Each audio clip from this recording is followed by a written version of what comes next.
yang bawa kitab, insya Allah kita sampai 6 ya.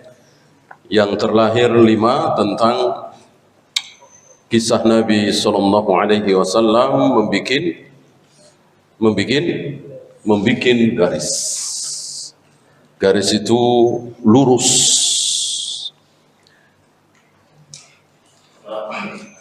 Wa khatta khututan an yaminihi wa shimalihi. Kemudian di kiri kanan garis yang lurus ini Nabi membikin garis-garis yang banyak. Yang lurus, yang benar, yang sampai surga ada berapa? Ada 1. Yang lurus itu. Sementara di kiri kanan yang banyak sekali yang tidak terhingga ini adalah jalan menuju neraka. Yang lurus tadi Nabi menyebut sebagai sabilullah mustaqiman, jalan Allah yang lurus. Sementara yang banyak yang ada di kiri kanan disebut oleh Nabi sebagai apa kemarin? Subul, jamak dari sabil. Dengan demikian tahulah kita kebenaran itu jumlahnya ada berapa? Kebenaran itu jumlahnya ada berapa? Ada 1. Ada 1. Tidak 2, tidak 3, tidak 4 dan seterusnya. Hanya ada 1. Yang mana yang pernah ditempuh oleh Rasul dan para sahabat. Apa yang tidak pernah ditempuh, yang tidak ada contoh dari Nabi dan para sahabat, wajib kita katakan keliru, salah, sesat, bahkan terancam kufur. Kalau itu atas nama agama, kecuali atas nama ilmu pengetahuan, dunia, teknologi, dan seterusnya, yang istilahnya apa tadi? Ghairu mahdoh. Adapun mahdoh tidak mungkin. Tidak mungkin ada ibadah mahdoh kok tidak dikenal oleh Rasul dan para sahabat. Oleh karena itu, menambah sedikit saja apa yang tidak pernah dicontohkan oleh Rasul dan para sahabat, maka itu sesat. Apa contohnya waktu itu? Sedikit sekali. Menambahkannya itu cuma sedikit. Mencium Hajar Aswad sambil mengeluarkan bunyi kecupan. Kan sedikit sekali. Bid'ah apa tidak? Bid'ah.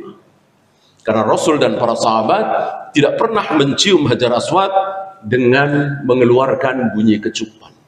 Tidak ada kecupan. Beliau hanya menempelkan pipi beliau atau bibir beliau di Hajar Aswad itu tanpa ada suara kecupan. Ini yang sederhana dibanding dengan yang lain. Tentang sholat, tentang saum, tentang jihad, apalagi tentang akidah, tentang manhaj. Ya, sekarang kita lanjut yang ke-6. Wa qala Syekh Abdul Qadir Al-Jilani. Bisa dibaca Jilani tapi lebih fasih Al-Jilani. Berkata Syekh Abdul Qadir Al-Jilani atau Al-Jilani, dan sangat terkenal di negeri kita. Siapa beliau ini? Nasib beliau mirip-mirip Ali bin Abi Thalib, bahkan mirip-mirip Nabi Isa. Apa? Dikultuskan, gulu, bahkan sebagiannya disembah. Entah berapa juta manusia menyembah Nabi Isa, Yesus mereka bilang. Termasuk Ali bin Abi Thalib. Entah berapa juta yang mengaku muslim hari ini menyembah Ali bin Abi Thalib. Nah, termasuk beliau. Ya. Dan tiga-tiganya bukan togut. Kan ta'rif togut masih ingat? Sesuatu yang disembah selain Allah. Nabi Isa Syekh Abdul Qadir Jailani, Ali bin Abi Thalib, kan bukan Allah. Kok disembah? Togut dong. Enggak. Kenapa? Kenapa? Iya, dia tidak ridho, mereka tidak ridho. Togut adalah sesuatu yang disembah selain Allah dan dia ridho. Orang yang disembah selain Allah dan dia ridho. Contohnya siapa? Fir'aun, Namrud. Jelas togut, karena dia disembah dan dia bukan Allah, tapi dia suka, dia senang, dia ridho. Adapun beliau tidak ridho, maka tidak bisa dikatakan beliau togut. Ya. Ma'ubida min dunillah biridhohu, kan begitu. Apapun yang disembah selain Allah, dialah togut. Tapi dia ridho disembah, dia suka disembah.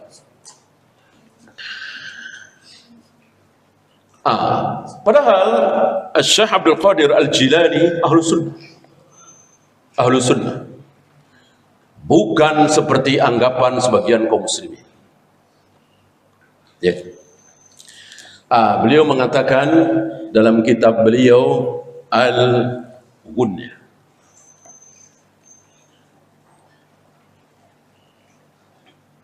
beliau berbicara tentang Al-Firqatun Najiyah. Apa kata beliau? Ammal firqatun najiyatu, adapun al-firqatun najiyah, fahiya ahlus sunnati wal jamaah. Al-firqatun najiyah adalah ahlus sunnah wal jamaah. Kan ada berapa nama waktu itu kita bahas? Mari kita ingat-ingat sebentar. Ada al-firqatun najiyah, ada ahlus sunnah wal jamaah, ada lagi atau ifatul mansurah, ada lagi al-ghuraba, ada lagi as-salaf. 5 nama. Ya. Adakah yang keenam? Tidak ada. Maka tidak boleh kita menambah menjadi 6, 7, 8 sebagaimana yang hari ini sering kita dengar. Ada apa? Hizbullah. Kata-kata Hizbullah, nama Hizbullah, istilah Hizbullah itu istilah yang hak apa batil? Ada di Al-Quran. Ala inna hizballahi humul ghalibun, ya kan? Bahwa Hizbullah itu, tentara Allah itu, kelompok Allah itu menang. Itu bukan istilah yang batil, istilah yang bagus. Tetapi bukan menjadi nama kelompok yang benar dalam kaum muslimin. Maka tidak boleh ada nama itu untuk menamakan sekelompok kaum muslimin yang benar. Gitu. Kalau kelompok yang benar tadi al-firqatun najiyah boleh, ahlus sunnah wal jamaah boleh, at-taifatul mansurah boleh, yang 5 tadi. Adapun yang ke-6, ke-7, ke-8 tidak boleh. Walaupun nama itu bagus. Ya. Ya, antum insyaallah tahu ya. Nama ikhwan apa? Persaudaraan ya. Muslimin. Muslimin. Ikhwanul muslimin. Bagus nggak artinya dalam bahasa Indonesia? Ya, bagus kan? Persaudaraan kaum muslimin. Tapi ketika nama itu dipakai untuk menjadi yang ke-6, ke-7, ini yang tidak boleh. Paham ya? Jadi tidak boleh ada nama yang tidak dikenal oleh Rasul dan para sahabat. Cukup 5 itu. Karena yang beredar di kalangan para sahabat cuma 5 itu. Tidak boleh ada 6, 7, 8 dan seterusnya. Walaupun sekali lagi nama itu bagus. Hizbullah bagus, Ikhwanul Muslimin bagus, Hizbut Tahrir bagus, Jamaatul Muslimin, Jamus bagus. Bagus semua. Tapi bolehkah dipakai untuk menyebut sekelompok kaum muslimin? Tidak boleh. Tidak boleh berarti ya buruk. Ya, hari ini kalau antum lihat banyak sekali. Antum pernah dengar tadi istilah Ikhwanul Muslimin? Antum pernah dengar? Pernah, insyaallah. Ya. Hizbut Tahrir pernah dengar? Pernah ya. Ada lagi ditambah Indonesia. Hizbut Tahrir Indonesia. Bolehkah seperti itu? Tidak boleh. Tidak boleh. Kaum muslimin terkotak-kotak menjadi negara-negara itu sudah cukup. Kurang baik kan? Bagusnya kan seluruh kaum muslimin di bawah satu khalifah. Kan begitu. Seperti hari itu seluruh kaum muslimin pemimpinnya adalah Abu Bakar. Abu Bakar wafat, seluruh kaum muslimin pemimpinnya, presidennya, khalifahnya, rajanya adalah Umar bin Khattab. Umar wafat, seluruh kaum muslimin pemimpinnya adalah Utsman bin Affan. Utsman wafat, seluruh kaum muslimin pemimpinnya adalah Ali bin Abi Thalib. Seluruh dunia. Terus sampai jadi dua. Sampai jadi dua. Jadi ketika sudah menjadi dua ini, seluruh kaum muslimin pemimpinnya tidak satu tapi dua. Ada di barat Andalus, ada di timur Baghdad. Ya. Tentu ini kurang baik, lebih bagus yang tadi, walaupun tidak bisa dikatakan haram. Karena tidak ada yang mengharamkan, para ulama tidak mengharamkan. Ya, walaupun kurang baik. Akhirnya memburuk, akhirnya menjadi entah berapa puluh negara. Negara Islam Mesir, negara Islam Saudi, negara Islam Indonesia, negara Islam Malaysia, negara Islam Brunei, negara Islam Jerman. Enggak, Jerman negara kafir, bukan negara Islam. Jerman, Inggris, Prancis, Jepang, Amerika, ini negara kafir, bukan negara Islam. Negara Islam tadi, Yaman, Mesir, Sudan, Saudi, Indonesia, Malaysia. Itu sudah cukup. Sudah cukup. Jangan ditambah-tambah lagi, jangan dikotak-kotak lagi. Ya. Persatuan Islam Betawi. Ya. Boleh nggak gitu? Jangan. Persaudaraan Islam Minang. Bagus? Tidak bagus. Sudah nggak usah bikin begitu-begituan. Ikatan Persaudaraan Islam Jawa, jangan. Kaum muslimin Indonesia cukup. Itu pun sudah bukan yang terbaik. Ya, maka jangan bikin kelompok-kelompok Islam. Kita semua saudara. Jangan Islam ini, Islam itu. Untuk membikinnya. Nah, kita membahas harus Al-Firqatun Najiyah, harus At-Thaifatul Mansurah, harus Ahlus Sunnah wal Jamaah. Apanya?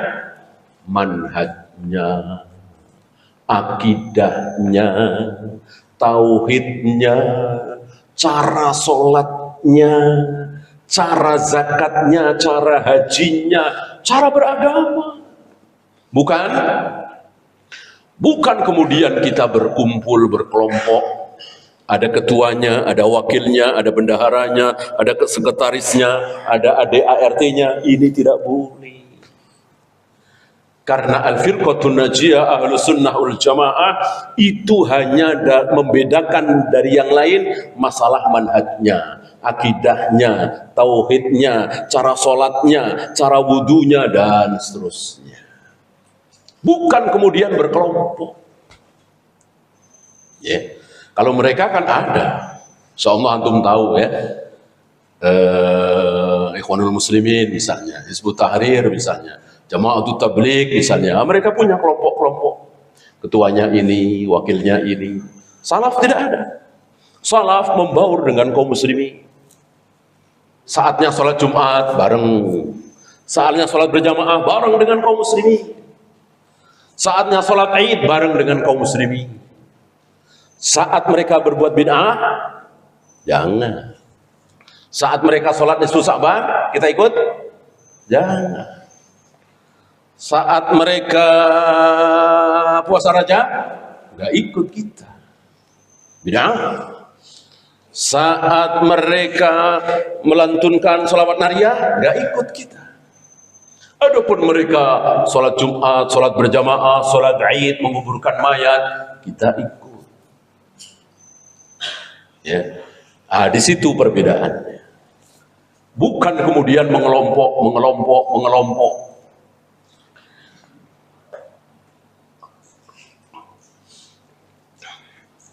Oleh karena itu, nanti jangan menampilkan.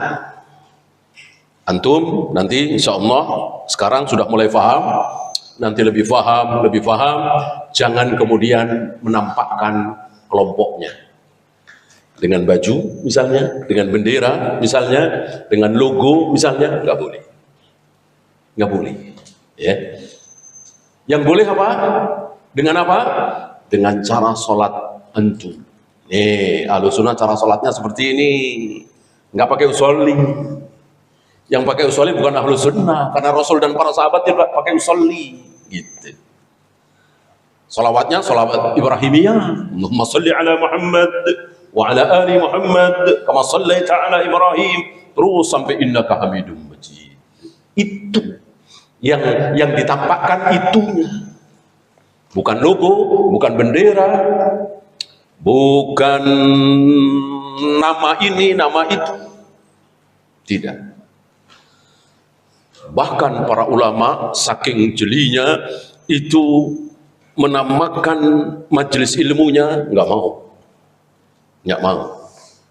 Kan suka ada kan penamaan majelis ilmu, misalnya majelis taklim Nurul Qalbi misalnya, majelis taklim Al-Mustafa misalnya. Para ulama Ahlussunnah wal Jamaah tidak mau menamakan seperti itu, kan jadi kelompok. Ya. Paling penamaan untuk memudahkan pengajian Ahad Duha gitu, atau pengajian Riyadhus Shalihin, karena yang dibaca kitab Riyadhus Shalihin, nama untuk memudahkan, bukan nama yang kemudian menjadi firqah. Ya, ini saking hati-hatinya. Jangan, kalau ada sesuatu yang membuat pecah-pecah, antum jangan pernah ikut. Ya, kelompok ini, jangan ikut. Pesan siapa kepada siapa? Pesan Rasulullah kepada siapa? Kepada Hudzaifah. Ketika Hudzaifah bertanya, ya Rasul, seandainya aku hidup di zaman kelompok-kelompok itu, du'atun ila abwabi jahannam, para da'i, para duat, para penyeru yang mengajak kaum muslimin menuju jahannam. Seandainya aku berada di saat seperti itu, banyak firqah-firqah itu. Apa kata Nabi? Fa'tazil tilkal firaq. Jauhi semua firqah-firqah itu. Firaq, jamak dari firqah. Jauhi semua firqah-firqah itu. Ini pesan dari Nabi sebelum muncul firqah. Ketika kaum muslimin baru ada satu kelompok. Apa? Ahlussunnah wal Jamaah. Jadi di zaman Nabi belum ada Asy'ariyah. Di zaman Nabi dan para sahabat belum ada Maturidiyah, belum ada Jahmiyah, Jabariyah, Khawarij, Rafidah, belum ada. Ya. Nabi wafat, kaum muslimin dipimpin oleh Abu Bakar, keadaan masih sama. Bukan sama persis, tapi masih sama dalam hal belum ada firqah. Seluruh kaum muslimin Ahlussunnah, belum ada Jahmiyah, Jabariyah, Asy'ariyah, Khawarij, Rafidah. 2 tahun kira-kira Abu Bakar memimpin kaum muslimin, beliau wafat. Kaum muslimin dipimpin oleh Umar bin Khattab. 10 tahun kira-kira keadaan masih sama. Seluruh kaum muslimin Ahlussunnah, tidak ada satupun seorang muslim yang Khawarij, yang Jahmiyah, yang Asy'ariyah, yang Maturidiyah, tidak ada. Sampai Umar apa tadi? Ada yang jawab tadi? Sampai Umar terbunuh. Ketika Umar terbunuh, baru disitulah makna dari sabda Nabi alaihi salatu wassalam bahwa Umar qaflul fitnah. Umar gemboknya fitnah. Ketika Umar masih hidup, tertutup itu. tergembok itu. Ketika Umar wafat, muncul. Ya. Oleh karena itu Umar pernah bertemu dengan seseorang yang ngutak-ngatik ayat Al-Quran. Ngutak-ngatik ayat Al-Quran, membahas-bahas tentang Al-Quran, bertanya tentang wal adiyati dobha, wal muriyati qadha dengan berdalam-dalam. Ya. Umar mengatakan kepada anak muda ini, seandainya engkau rambutmu tidak ada, engkau menggunduli rambutmu, aku bunuh engkau. Umar tidak jadi membunuh anak muda ini karena anak muda ini tidak menggunduli kepalanya. Rambutnya masih ada. Ya. Antum tahu siapa yang dimaksud oleh Umar kelompok yang menggunduli kepalanya? Kelompok Khawarij. Salah satu ciri Khawarij adalah menggunduli kepalanya, menghabisi rambutnya. Dan itu boleh apa tidak? Tidak boleh, haram.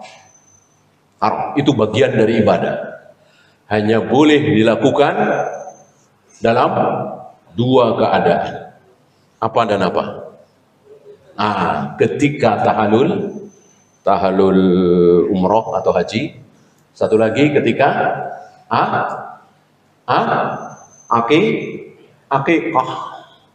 akikah, ketika bayi umur 7 hari digunduli, dihabisi rambutnya, kemudian rambutnya ditimbang. Misalnya 2 gram.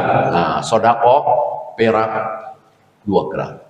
Atau sodakoh uang seharga perak 2 gram. Kalau perak segram 50.000, ya 100.000. Ya. Di luar 2 hal ini tidak boleh. Tidak boleh, ya. Maka tidak boleh ada hukuman misalnya dengan menggunduli. Ya, karena ini bagian dari ibadah. Hukum asal ibadah apa? Hukum asal ibadah haram. Ya. Al-aslu fil ibadati lit-tahrim al-manu. Hukum asal ibadah adalah haram, terlarang.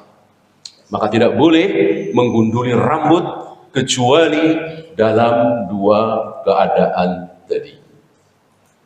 Ya. Kecuali darurat tentunya, sakit misalnya, ya.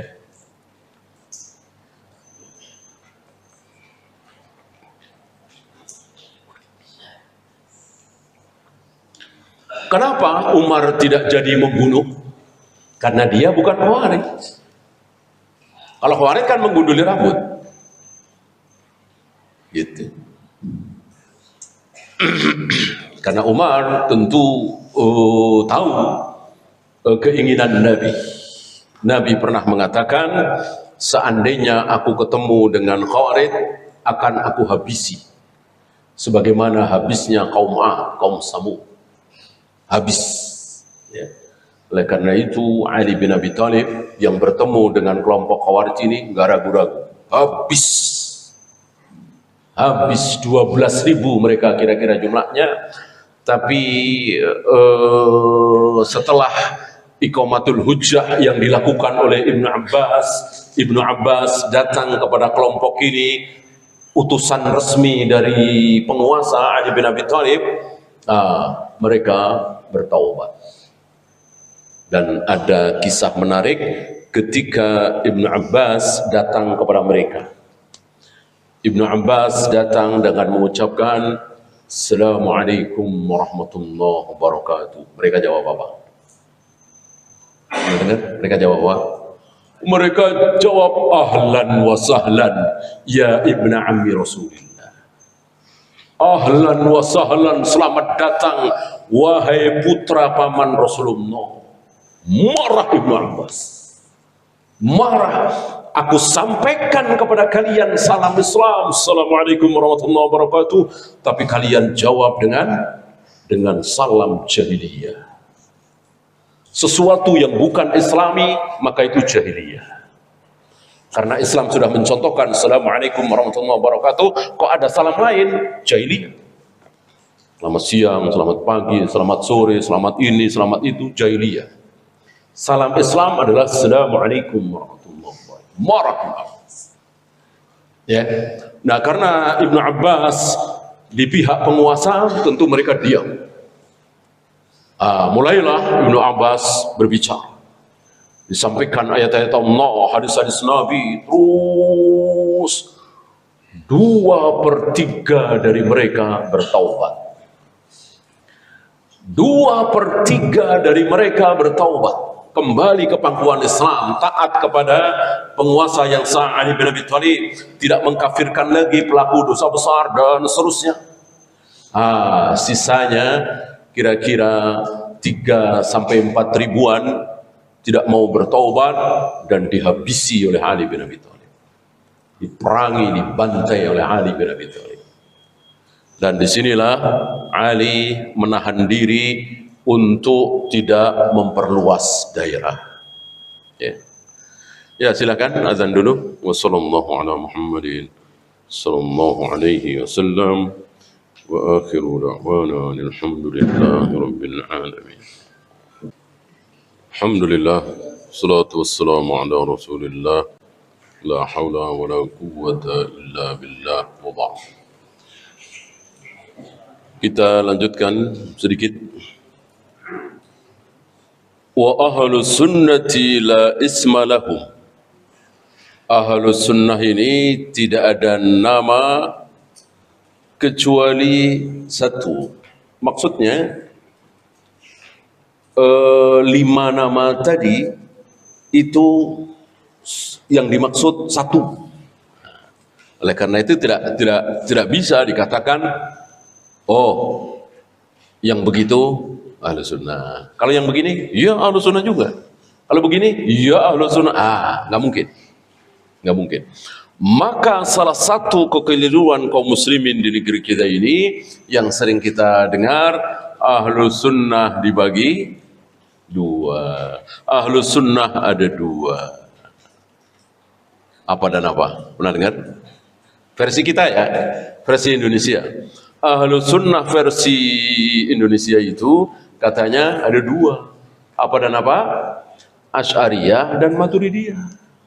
Jelas ini keliru. Ahlus Sunnah itu satu versi. Ahlus Sunnah adalah, kalau mau contoh Ahlus Sunnah itu siapa? Orangnya ya. Yang jelas nggak mungkin, nggak pasti mereka Ahlus Sunnah. Siapa? Nomor wahid. Rasul dan para sahabat. Ahlus Sunnah adalah Rasul dan para sahabat. Dan siapapun yang mencontoh mereka. Oleh karena itu, untuk menjadi Ahlus Sunnah wal Jamaah nggak usah debat, nggak usah bersih tegang, nggak usah yel-yelan. Ya, cukup ikuti Rasul dan para sahabat. Ketika mengikuti, mencontoh Rasul dan para sahabat, itulah Ahlus Sunnah. Ya. Rasul dan para sahabat merayakan Maulid Nabi apa tidak? Rasul dan para sahabat kenal selawat nariyah apa tidak? Gitu. Rasul dan para sahabat habis sholat Id mengucapkan minal aizin wal faizin apa tidak? Yang diucapkan oleh para sahabat, bukan Rasul ya, para sahabat setelah sholat Id mengucapkan taqabbalallahu minna wa minkum. Nah, begitu langsung praktek. Dan kita sedang belajar. Kita tidak mengklaim kamilah Ahlus Sunnah, enggak, kita belajar. Apa yang Rasul dan para sahabat contohkan kita ikuti, yang tidak contohkan jangan. Mudah, sangat mudah. Nah, hari ini di negeri kita ini main klaim saja. Ahlus Sunnah wal Jamaah itu ya begini nih, kami nih. Nah, kita enggak. Ahlus Sunnah wal Jamaah adalah Rasulullah, kemudian Abu Bakar, kemudian Umar, para sahabat, para tabi'in, atba'ut tabi'in. Kita contoh mereka. Ya. Rasul dan para sahabat ketika di Mekah seminggu, umrohnya sekali apa berkali-kali? Sekali, tidak berkali-kali. Maka kita juga sekali. Rasul dan para sahabat ketika berniat mau umrah atau haji, ketika melewati mikot sudah pakai pakaian ihram. Gitu. Jangan sudah melewati jauh baru pakai. Sudah mendarat di Jeddah itu sudah melewati mikot baru pakai. Tentu ini tidak mengikuti Rasul dan para sahabat. Dalam hal ini dia bukan ahlu sunnah dalam hal ini, gitu. Ya, karena untuk mengatakan si fulan bukan ahlu sunnah, si fulan bukan ahlu kecil, gampang, ringan, dan itu mudah para ulama mengucap dia bukan salaf, dia bukan ahlu sunnah, gampang. Yang tidak gampang, yang sulit, yang berat mengatakan si fulan kafir. Ini yang berat. Si fulan kafir, berat, jangan pernah. Kecuali jelas-jelas Buddha, jelas-jelas Hindu, jelas-jelas Yahudi, Nasrani, Konghucu, ya kafir. Kalau dia suka sholat, dia ke masjid, dia pernah baca syahadat, jangan pernah mengatakan dia sekarang kafir. Dia telah kafir karena begini. Ini yang berat. Jangan. Tapi mengatakan si fulan bukan ahlu sunnah, ini tidak terlalu berat. Artinya ketika manhajnya menyimpang ya sudah. Bukan berarti dia kafir. Gitu ya. Ya, sebelum ditutup ada pertanyaan?